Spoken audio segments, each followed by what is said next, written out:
Well, welcome back, boys and girls, to another video. And in this video, we're going to go over everything you need to know about the Arctic changes. And it isn't as straightforward as what we originally thought.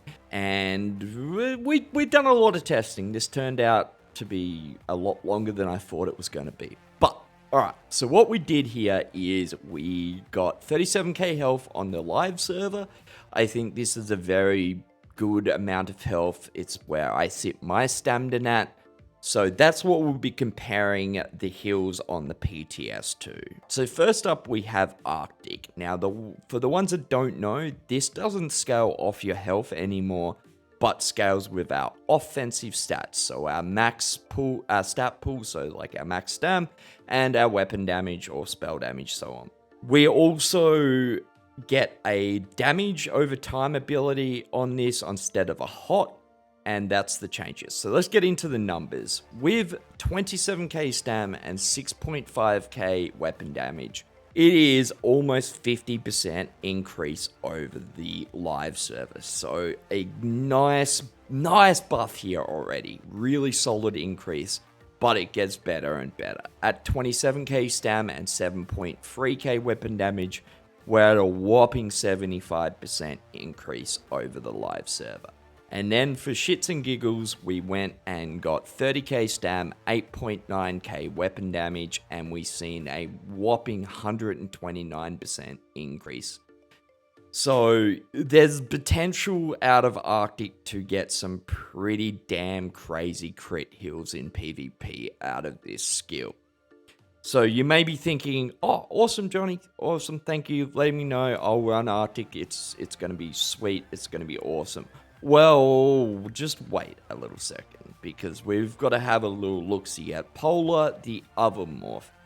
Now, this is basically what Arctic used to be. It scales off our health and also gives us a hot.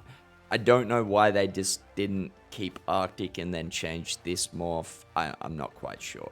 So you're getting the hot like you originally did, and you're also able to heal yourself and someone else with this skill. Now, I didn't think there would be any difference because it scales with health. I thought it would be the same from live to PTS, but I was wrong, extremely wrong. At 28k health, we're basically hitting the same heal as we are on the live server at 37k health. We actually get a win here, 3% increase on the PTS with 28k health.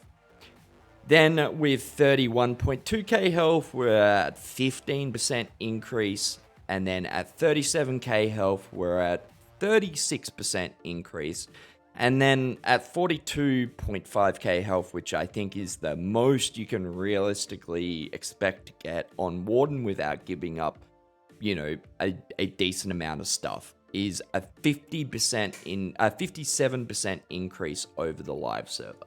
So really solid heals here. You've obviously got the versatility of the hot and being able to heal someone. So if we compare this from skill to skill on the PTFs, we compare the 37k health Polar to the 6.8k weapon damage Arctic heal, it is an 8% heal win for Arctic. I think the burst potential is definitely there with Arctic once you start talking about healing modifiers, and if you do have a whole lot of weapon damage, the burst potential is definitely there. But I think for a lot of people, they're going to take the Polar choice, especially a lot of group players.